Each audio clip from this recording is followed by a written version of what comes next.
Namaste, everyone. Michelle Granberg here. Welcome to another episode of Positive Energy, promoting a world of empathy and compassion for all animals and humans.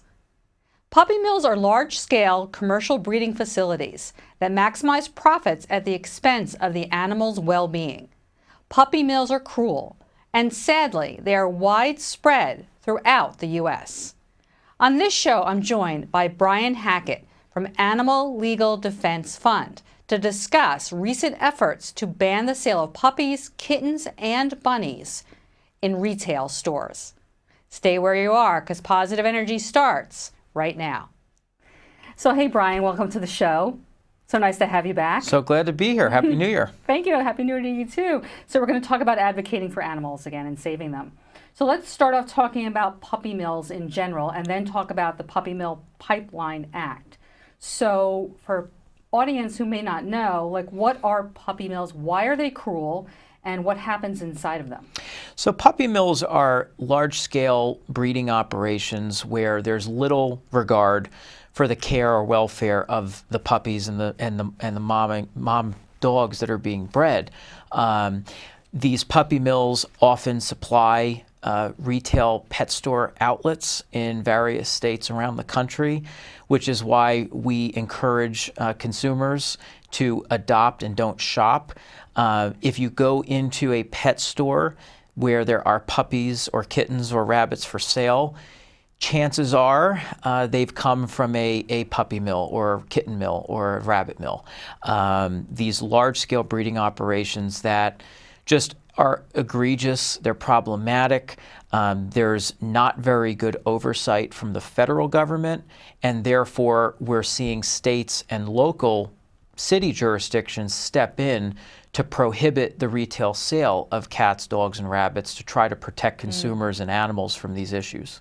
Is there any way that people can tell, when they go to a store? I mean, if they ask the employees there, do they have to sort of, I guess they all come from the same sort of pipeline, is what you're saying. Yeah, it depends on the state. In New Jersey, we have what's called the Pet Purchase Protection Act, and one component of that law is that pet stores are required to disclose a bit of information about the source of the puppy. Right. But it really is state by state. What is a safe assumption to make is that if you are not going directly to a reputable breeder, right, and you're not going to a reputable animal shelter or animal rescue organization, if you're in a retail pet store, you are probably purchasing a puppy mill animal. And that purchase, you are helping perpetuate You're putting money animal. in the hands, yes, of. So pets are still considered property. Unfortunately. Right? Unfortunately, and that's why these are allowed. Because you said there's not very many standards that govern these puppy mills. Well, and I mean, that actually leads to, an overall mission that we have at the Animal Legal Defense Fund is trying to elevate the legal status of animals in our legal system in the United States. Unfortunately, as you note, animals are legally considered property. I think most people are appalled when they hear that their beloved cat or dog or other pet is legally really not much different than the shovel in their garage or the wheelbarrow in their shed from a legal standpoint. Right, someone can steal and it's your property, yeah. And you can do whatever you want basically with your property. But the fact that there are basically in all 50 states now, there's some type of animal cruelty law. It's just recognition that legally animals are more than property and should be considered legally more than property, but there's a lot of work to do. There's a lot of work to do there. That's why we're here today. Where are most of these puppy mills located? Or because they're sort of hidden.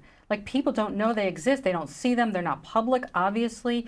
Are there many, many in New York and New Jersey, more than other parts of the country or not, or do you know? So generally, the actual puppy mills themselves, and again, generally speaking, a lot of places in the Midwest, southern states, Iowa is notorious for puppy mills, but believe it or not, Pennsylvania is also notorious for puppy mills. Does it tend to be more rural areas? Generally, yeah. Maybe?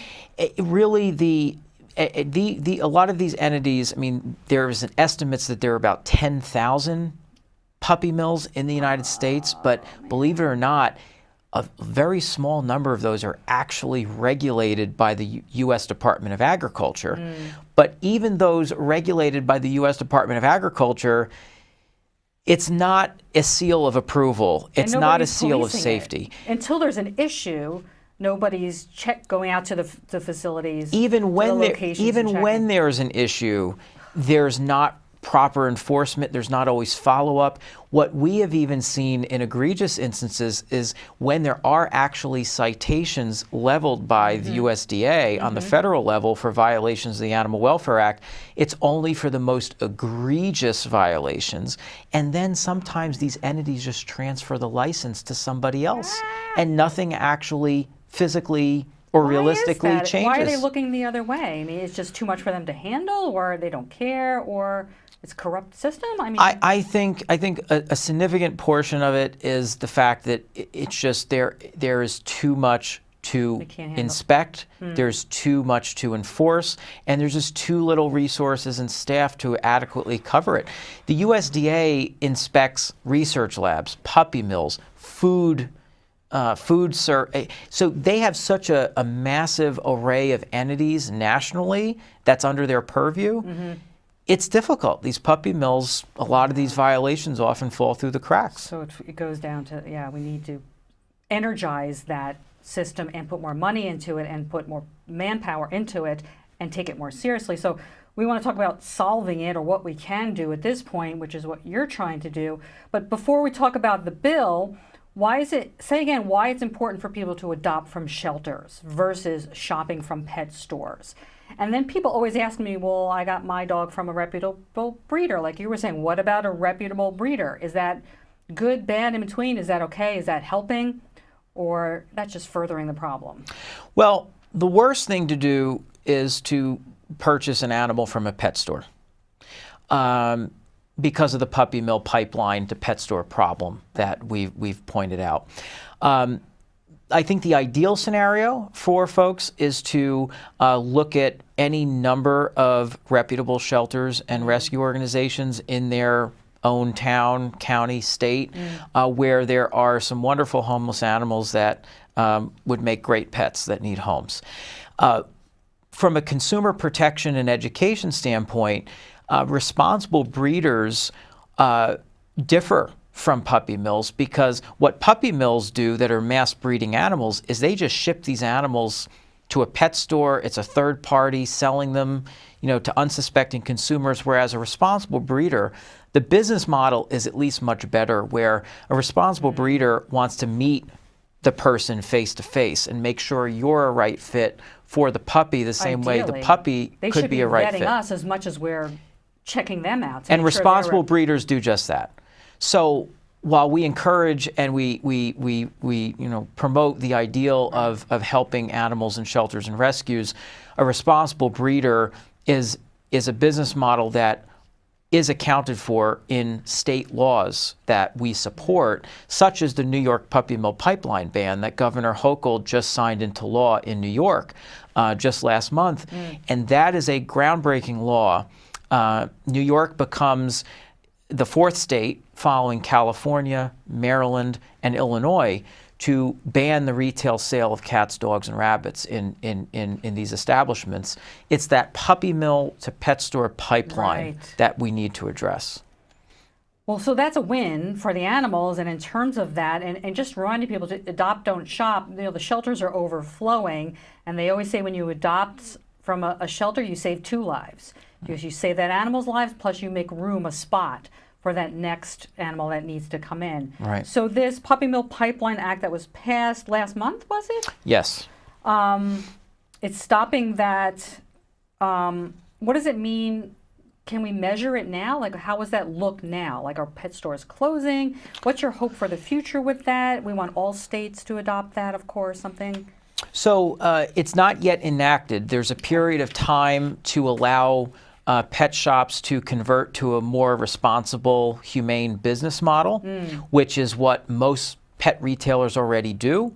If you look at the 24 out of the 25 largest pet retailers in the United States, 24 out of 25 do not sell cats, dogs, or rabbits. So the business trends are already moving in that direction. So this is just trying to encourage and jumpstart the existing pet stores that are irresponsibly sourcing from puppy mills to transition to that more acceptable, more humane business model. So there really should be no reason for them to close. Hundreds, if not thousands, of pet shops have success with a more humane model.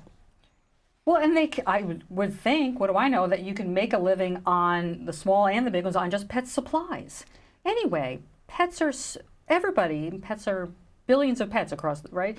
So the industry data supports what you just said. Yeah. The industry data, if you look at all the categories of the pet industry, the one that is the smallest and makes the least revenue is the live pet sales category. Yeah, that shows a shift in awareness. Right. You know, and so I would say the public perception or the public prefer at this point, you know, not to have pets that are sold in pet stores, and therefore shelters and adopting more than not. The unfortunate reality, though, is that there are still pet stores that exist. In New Jersey, there are 17 that source from puppy mills. And so, unfortunately, these businesses are able to stay open because there still is some market demand for it. And it's largely folks who are unsuspecting consumers who are not yet aware of the fact of all the steps that it takes for that puppy to get to the window when they walk in. And when people are aware and educated about that, they don't go to pet stores. And it's more, you're saying the mom pop smaller Typically, than the big chains. Typically. Like Petco and PetSmart don't sell puppies. Yeah, I haven't seen that. Right. They more so advocate for adopting. And right. They partner with rescues. Yeah. Right. Okay, let's thank you for that. Let's transition. Let's go to the next sort of topic around animals, which is the cosmetic testing on animals that has always been done, but recently laws have changed, and I know that you're not directly involved, or ADLF is not directly involved with the new legislation, but could you just comment on that? Basically, the U.S. law has eliminated the requirement that drugs in development must undergo testing on animals before being given to humans, participants in human trials. Right. We've been pushing for this. Animal advocates have been pushing for this because there's no efficacy. The efficacy is lower even than what you would think. So ALDF did support that federal law, the FDA Modernization Act. I personally worked on a New York law that also just was signed into law, which is in the same category. Right. The New York law would prohibit the manufacture and sale of cosmetics that were tested on animals. So to your point, we're supportive of these laws, whether on a state or national level, that move away from using animals for these types of testing because it's not necessary. There are so many alternatives that are viable, that are credible, that work. We don't need to be testing on animals in these inhumane ways anymore. It's a little apples and oranges. Beyond the ethics of it, it's not even effective. Right. But can you give a glimpse into what animal testing is, like what that looks like for the animals inside, what happens to the animals behind closed doors, that we really want to stress that for people? Because again, we're blind to it. Unless there's a whistleblower, someone on the inside taking this footage, people are largely unaware that it happens.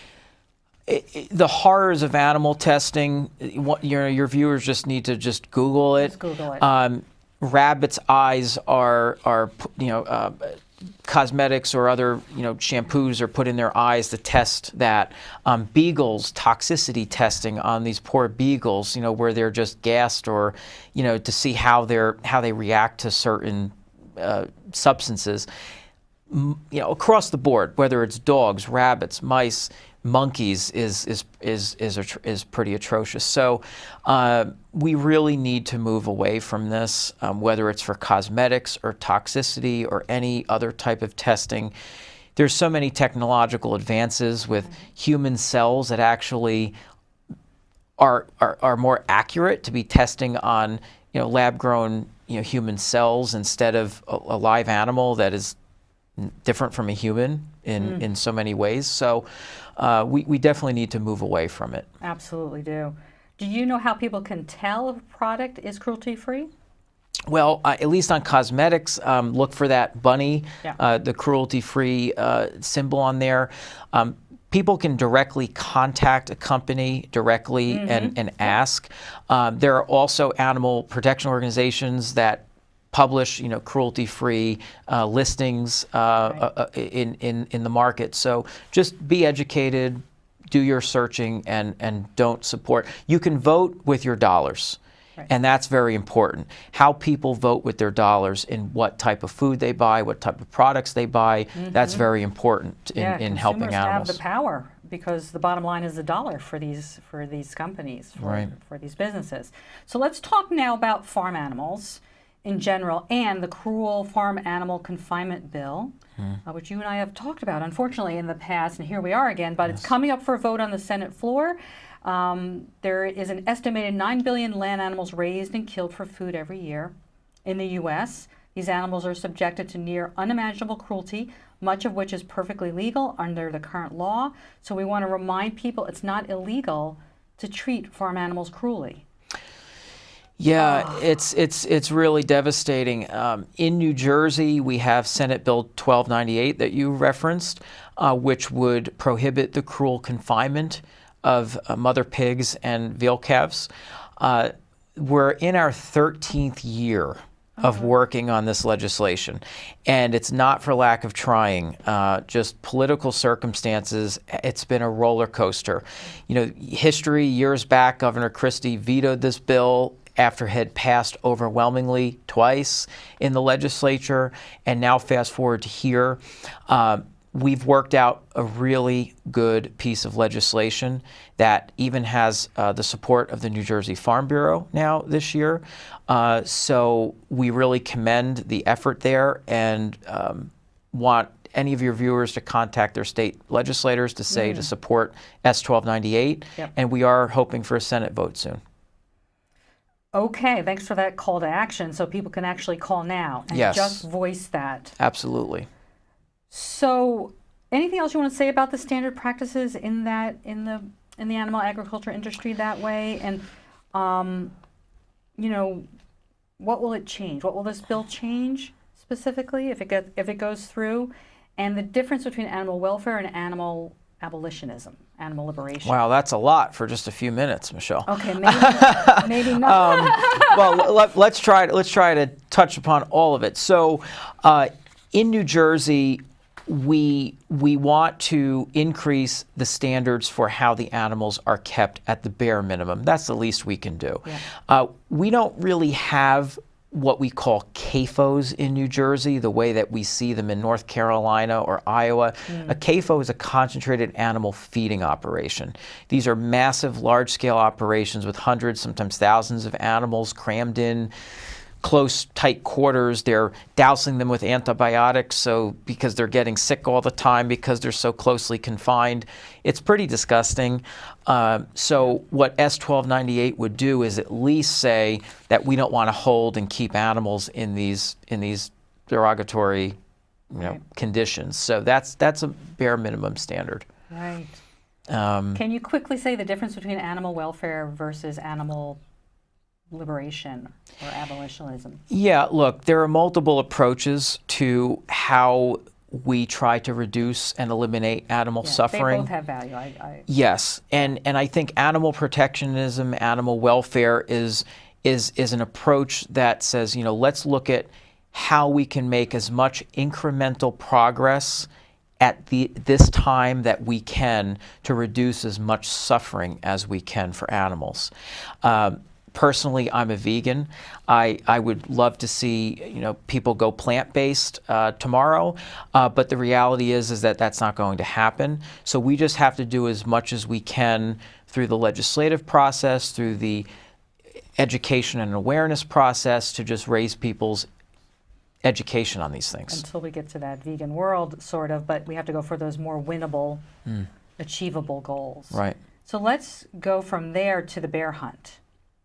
So New Jersey Governor Murphy banned, then reinstituted, recently the bear hunt. So it's back on in 2023. Went back on his incessant promises to not allow. That's right. So what happened, and where do we go from here, and why do we need a bear hunt?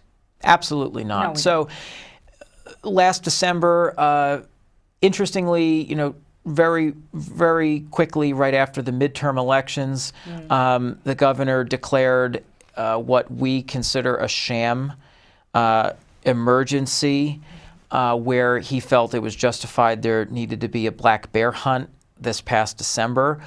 The fact of the matter is the state of New Jersey has done nothing it should have been doing over the years, and it could easily be doing now, to prevent human-bear conflicts.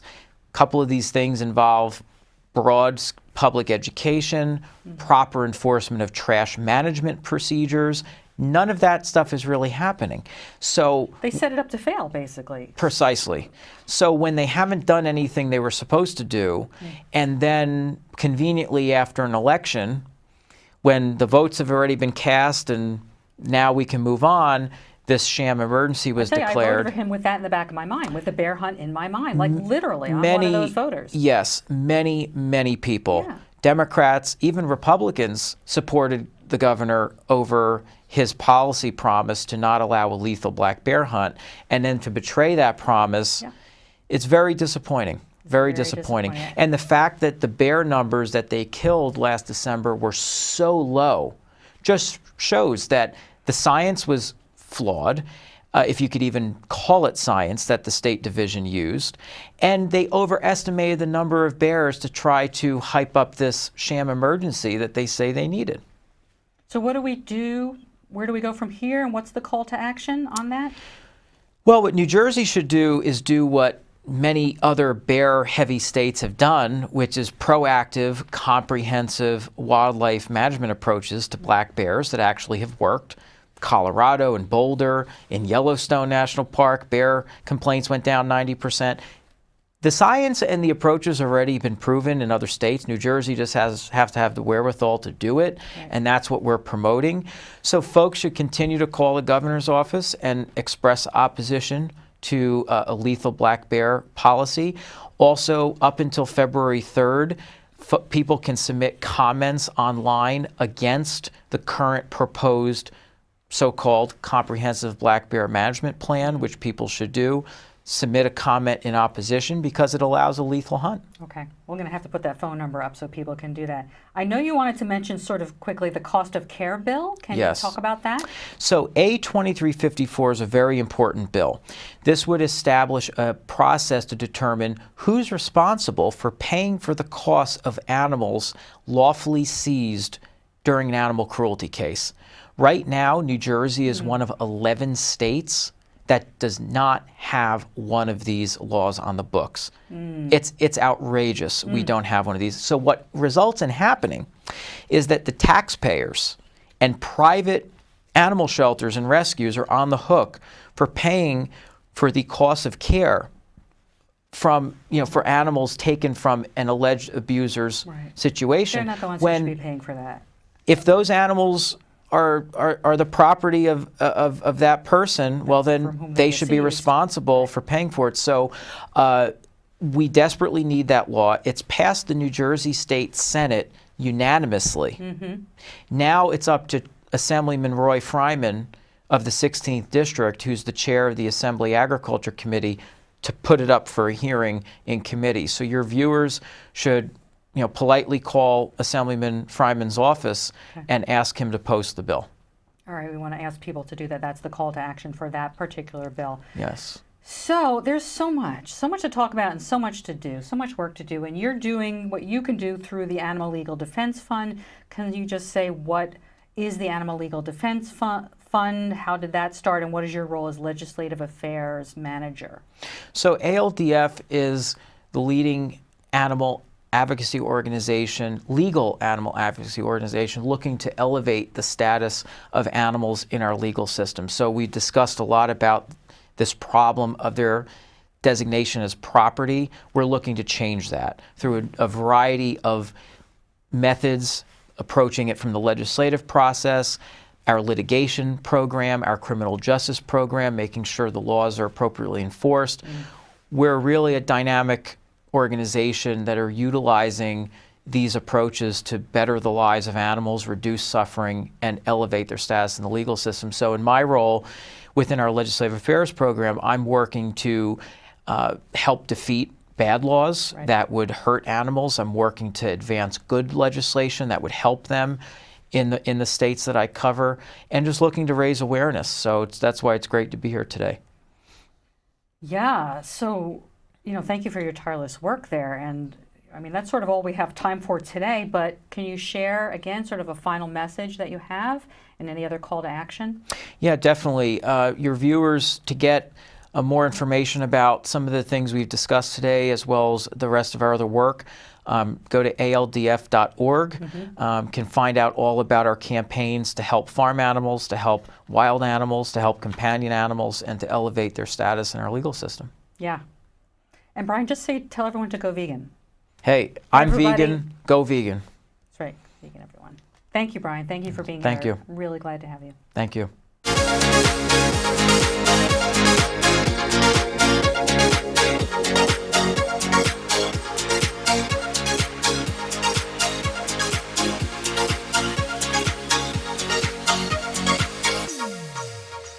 We're wrapping up another enlightening show.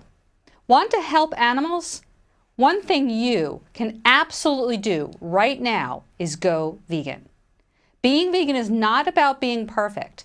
It is about doing the least harm and the most good for animals. From the animal's point of view, it's urgent.